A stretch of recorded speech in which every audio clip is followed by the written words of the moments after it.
I think this is a great one to maybe start with. Cooper, you've been on the line since before the show got started. Cooper from New York, you're live on Truth Wanted. What's up? Hey, how you guys doing tonight? Good, good. Well, what did you want to talk to us about today? Yes, I am a doubting, questioning theist and would love absolutely nothing more to leave my wretched faith behind. Okay. And but have not just boulders in the way, but mountains in the way. Okay, let's talk about it. Tell me about you, Cooper. What's your background, and what are these boulders you're looking at? I have more than one cognitive disorder, or not disorder, but condition that kind of almost make it like hypnotize me into believing. I still catch myself praying to God and talking to Jesus and the Holy Spirit and the saints and the angels, even though I'm not Catholic. And like I hear, like in my heart, I feel like in myself, like I feel like I get clear answers, but like the promises that they give me never seem to come. You know, It's like it shall be coming, these promises and the hopes of them, at least the promises will be coming around the mountain any minute now, any day, but that day never arrives. Yeah. So first off, let me say, whether you suffer from any sort of cognitive disorder or not, what you're experiencing is actually not only a very normal thing, but an incredibly common one.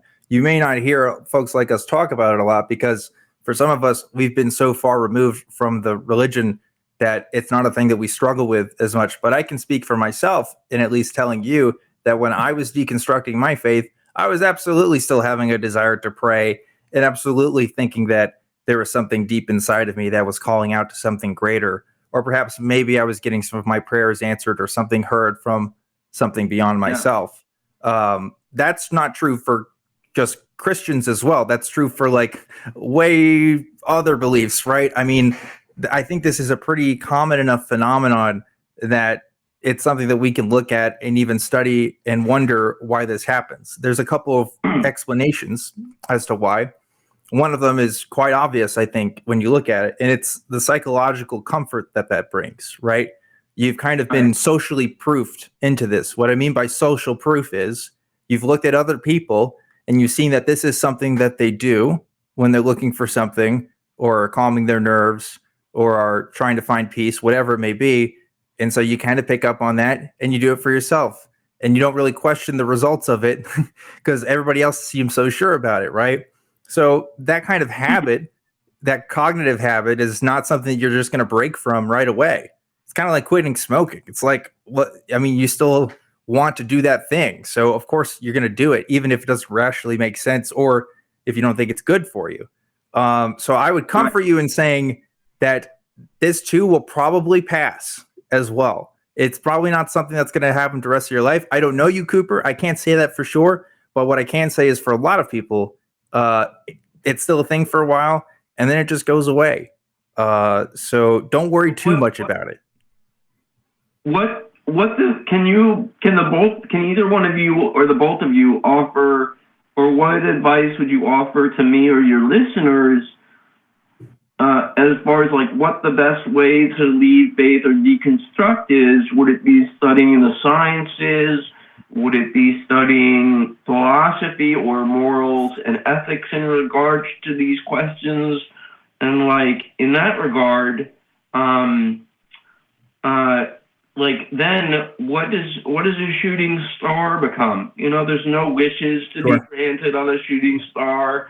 There's no magic in the world. Like, is there any hope left in the world? Is there any magic left in the world? Or are all those words just meaningless and superfluous to us if I become an atheist? So yeah, I'll speak. Go ahead. Yeah, go ahead, Aaron. Okay, I'll go ahead. Yeah, it's a tough spot. You know, when you come out of religion, you lose that idea that there's some bigger force in the universe directing things, and when you lose that, it can be hard.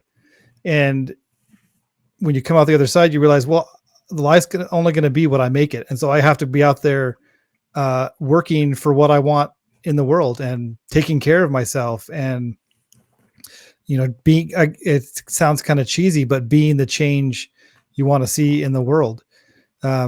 We definitely want to recommend you contact Recovering from Religion. They're a really great resource for people to contact and actually work through, people that are trained to help people work through any kind of cognitive issues they may be having. We're not trained therapists. So, you have to take our advice with a grain of salt. But my number one advice is to go find yourself another community, because a lot of times religion keeps its hooks in us because of the community the automatic community that it brings, right? You show up to church and you're instantly accepted. You instantly have friends. So I would recommend go out and try and find some other communities to be a part of. Yeah. Yeah. Here's my take on this, Cooper, real quick, because I want to tell you something too. This idea that, I don't have this religion anymore. I need to replace this. Do I need to go to science? Do I need to read books? Do I need to listen to lectures? You don't have to do anything, right? There's no requirements to what you're doing now. You just take a deep breath and you relax for a second, because you're going through some stuff right now. This is an emotionally taxing time for you. This isn't a time for you to say, I have to get all my ducks in a row and I have to make sure I'm doing all the right atheist things so I don't lose my atheist card. If you want to pray, you pray. If you want to talk to people about it, you talk to people about it. You got to do what's best for you at this moment, and don't worry about what other people expect for you to do. Yep. Because this is a unique experience that you're going to look back on and realize, oh, wow, this is really stressful, because for a lot of people, they never even go through this. They don't even have this deconstruction that you're happening right now, where it feels like the ground is falling beneath you and you don't know what's solid anymore, right? Right. So figure out your footing first, right? You got to learn to walk before you can run again, because you're entering a whole new phase of your life at this point, and things will probably be different if you're really losing it all, right? So don't worry about what you're supposed to believe or what's right or what's wrong. Just take it one day at a time and you'll get there. It's not a race. If you enjoy listening to stuff like this, if you enjoy the philosophy and the sciences, I say go for it, but don't make it seem like it's a do or die situation, because it's really not. Anyway, go ahead, Cooper. I would say go ahead, go be you. Go find out who you are.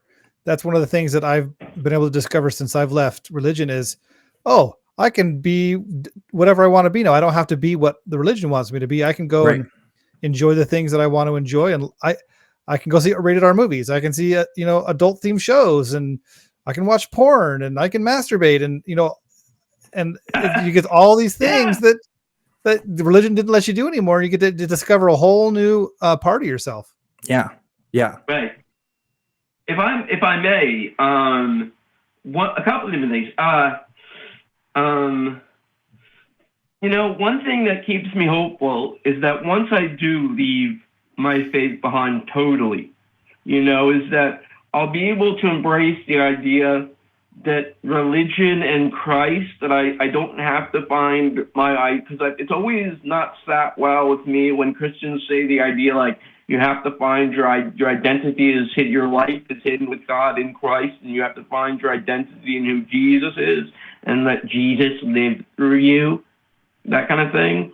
That seems so insulting to me. It's almost like Christ, they were saying, I never felt like Christ accepted my own identity.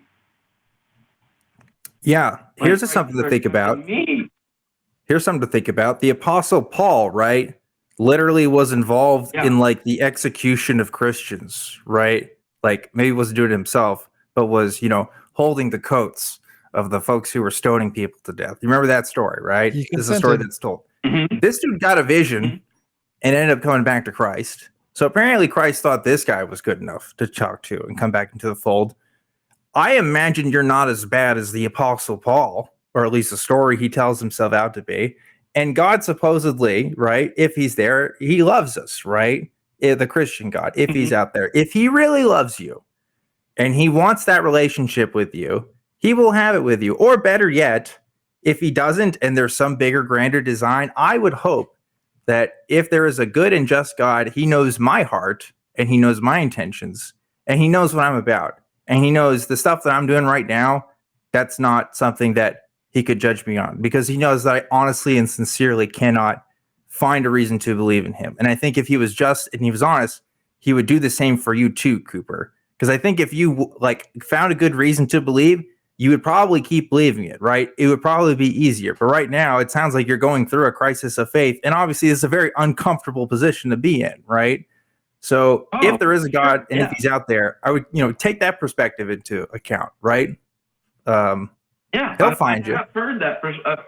I have heard that perspective before, and Aaron shared it just a moment ago on the show. Like, if God wanted to find me, he knows where I am. He knows how to reach out to me. He knows what will get me to believe. And he's never done that. And Jesus said, I will never leave you nor forsake you. But it certainly feels as though I've been abandoned by him. What does he mean? He'll never leave me nor forsake me in the afterlife? Well, it's hard to get away from him there. Mm-hmm. Yep. And I would just like to get away from it all and make my own meaning in life. But like I've devoted, I'm middle-aged, and I've devoted most of my life. I went to seminary, wasted 2 years of my life there, and I've devoted my whole life to the pursuit and study of religion. What do I do with the rest of it? Yeah, well, let's talk about this. And I don't want to take up all the time. I want Aaron to jump in if he has something to say. But let's talk about a little bit of mindfulness therapy. Let's talk about ACT. Okay, when we're talking about our life experiences, our life narratives, that's a very powerful thing, because it can empower us to do the things that we want to do, or it can limit us. I noticed you used the language there. Oh, I wasted 2 years at seminary, right? And there's obviously a very negative connotation there. But if we practice a little bit of reframing, and if we look at that and say, you went to seminary, and yes, you don't believe in that anymore, but now you are uniquely qualified to talk about what it's like to go to seminary school. And you can talk to other people who have also gone to seminary school and are also struggling. And that is a very powerful thing. I can't do that. Right. Aaron can't do that. A lot of people can't do that. If you contact the folks at the Recovering from Religion Foundation, I guarantee you they talk to people every week from folks who are struggling in seminary school or are part of a church or some parishioner. I mean, that's a hugely powerful asset that you've gained that you couldn't have had without having that experience. So again, using these kinds of mindfulness tools, that's not something Christianity really focuses on, because Christianity wants you to have one specific thing, which is you're a sinner and you suck and you need to get right with God. But now that you're free from that, you have the ability to frame life in your own terms and choose your own purpose there and what makes sense to you and what's going to be empowering for you. Yeah, I'm kind of excited for you, because you're going to experience a sense of freedom, and the shackles are off. And and so I'm excited for you to go through that. Yeah, it's going to be hard. And as Dan said, don't think too negatively about your past, because those are your experiences. Those were the experiences that you had, and take the good parts from them and move forward. I was raised Mormon, and there's a lot about the Mormon church that I still like and admire. There's still a lot of their teachings that I like and admire, and I'm taking the good parts. I'm taking the parts that are for me, and moving forward, and just leaving the other stuff behind that I'm not too interested in anymore. Right. So what can I do moving forward? Like, you and Dan have me both pumped up. Like, I'm seeing hope around the corner, but like, I'm also thinking, like, what do I do on my deathbed if I start to because I want to dive into the whole atheism and like even anti-theism, because I don't see religion as helping anybody. I only see it as a hindrance to people. Like, but then I see, what about if on my deathbed I feel a moment in twinge of fear, and then I reach out again for a God who isn't there?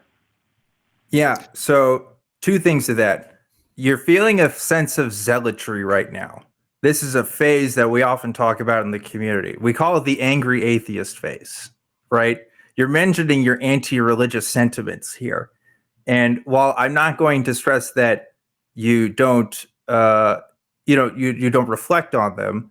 I will say that this is probably also part of that phase, and is something that you will learn to normalize and integrate into your life. You're fired up right now because you're kind of realizing you've been taken advantage of, right?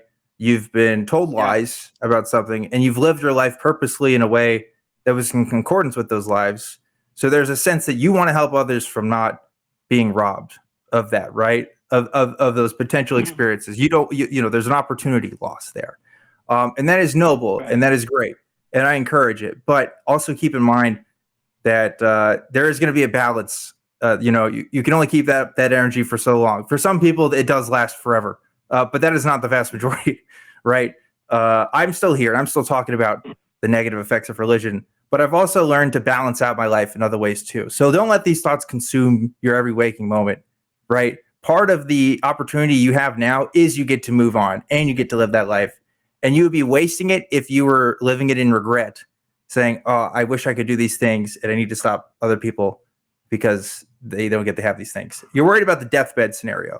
The truth is, if we're gone, that's it, right? At least from our perspective. So it doesn't matter. Right. If you start praying at the end of your bed, okay, that it doesn't really matter, right? It's not like you're gonna go to a different place,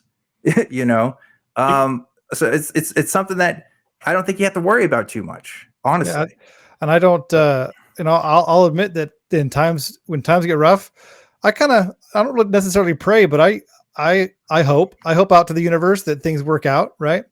I'm scared of dying.